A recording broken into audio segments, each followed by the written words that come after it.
Welcome to the Oswald Conference in New Orleans 2016. And sitting next to me, my gosh, I can't say any greater things than Roger Stone is with me, and he's recently written an article, John Podesta, and I think this raises him above most journalists in this country, if not worldly journalists. He really knocked them dead in that article, and the depth of the article so impressed me that I just couldn't get over it. How did you get the knowledge and the insight into achieve an article written about John Podesta like you did? Well, I'm a researcher. I have contacts across Europe. I had a large number of documents regarding his business dealings, which came to me in both Russian and German that had to be translated. Let me say for the record, I received nothing from WikiLeaks, nothing. But this attack on me now by Podesta and the Clintonites is an attempt to deflect away from their criminality. Between my article and the WikiLeaks disclosures, it's very clear John Podesta has been money laundering for the Russian mob and the Clinton Foundation. Also believe that he's money laundering in connection with military technology transfers to this country. I suspect that there's far, far more coming regarding both Podesta and others in the Clinton crime cabal. But back in August, when I said on Twitter that there would be, I think the way I put it was, it will soon be John Podesta's time in the barrel, I was referring to my own research and my own article, nothing that came to me through WikiLeaks. And anybody who says otherwise is lying. Roger, how are you holding up under this vicious attack mounted by the opposition? And they're really criminal. There's a big criminal opposition against you. Is that fair to say? Yeah, I think they spend millions of dollars to try to discredit me on social media. I'm clearly being followed. There are there's harassment of my children, harassment of my wife. These are the thug tactics of the Clintons. They're really more like the mafia than not. But I'm holding up fine. I remember that great line that George C. Scott said when he was portraying George Patton in the movie Patton. He's looking out across the battlefield and he says, "God, I love war." See, this is political combat. We're fighting for the future of our country. And therefore I find every day exciting and exhilarating, and I'm just happy to be in the fight for what I believe in. You know, I've been with you at these conferences, and I've done production and video primarily, but you really have a deep commitment to this country. That for sure. And I can attest to that. And because you show up and you say it like it is. You don't hold back. Thank you. You go 100% because you care about our freedoms and liberties. We're today in this battle between, and it is a war, is it not? It is. Between Hillary Clinton and Donald Trump. Where are we right now in possibly winning this race, or what's your assessment right now? I think the election's still up for grabs. I think that we have a very volatile electorate. I think we have two candidates that are exceedingly polarizing. I think there's greater intensity among Trump's supporters than there is among Hillary's supporters.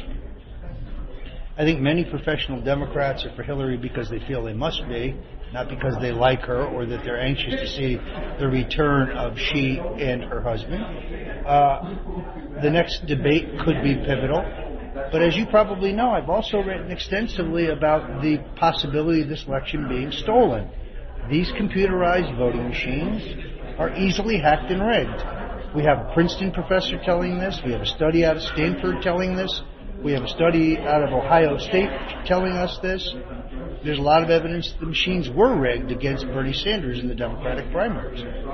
So I have a very real concern. Now, it's a mistake to confuse voter fraud and election theft. These are two different things, although they're interrelated. Voter fraud is when people who aren't eligible to vote, people who vote multiple times, people who vote in different states on the same day, people who vote in the name of another who may be deceased or may be not voting. That's voter fraud. Barack Obama says it doesn't exist, but then in the next breath he says we're going to bring in the UN to monitor for voter fraud. So which is it? It either doesn't exist or it does. And then there's election theft. That's the rigging of the machines through computer programming for a predetermined result. And I would note that the precursor to this is manipulation of the polls, so that the polls show a result that matches the result of the machines, so they set the public expectation level, and then nobody is the wiser. The way I hope to try to combat this is by conducting a national exit poll in certain precincts, certain counties, certain states where I suspect theft will go on.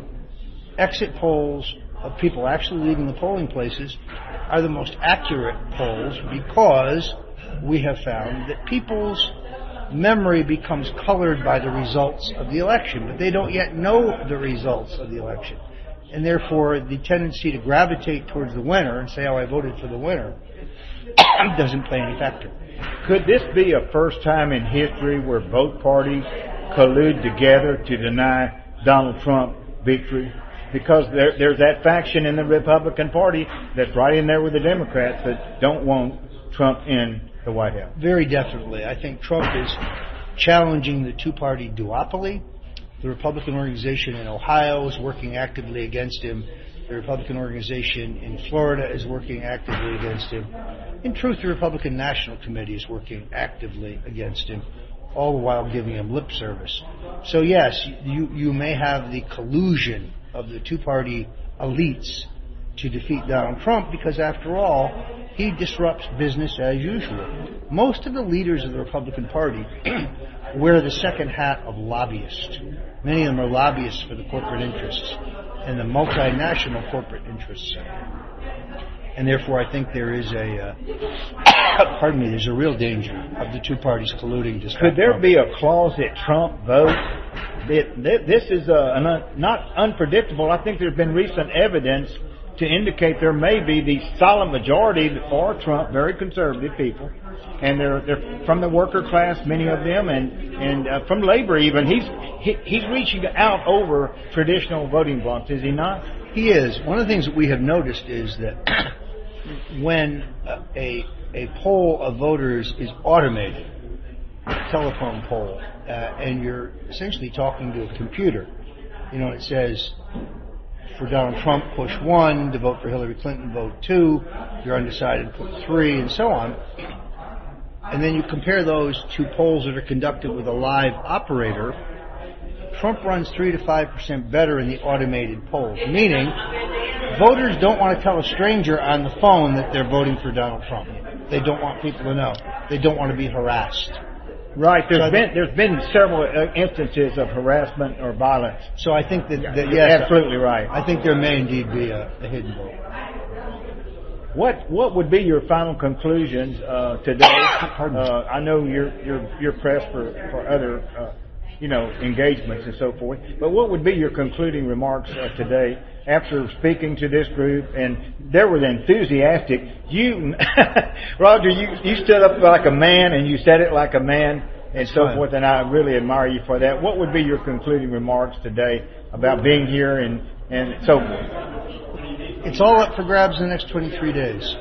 We have a unique opportunity to elect a president who is not a globalist, who is not part and parcel of the last 30 years of failed policies, who is not a neocon who wants to rush this country to war, who's not an interventionist who goes around the globe looking for trouble.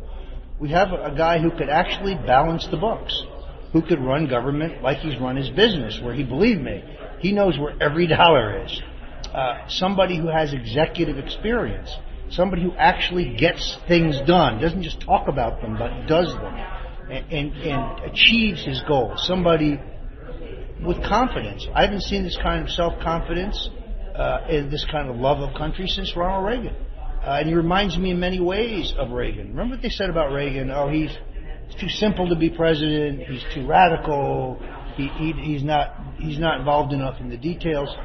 Still one of the greatest presidents in my lifetime. So it's all up for grabs now. Those of faint heart who think this election's lost, don't be a sunshine patriot. This is still 100% winnable, and the next 23 days will be pivotal. I will be out there on the ramparts.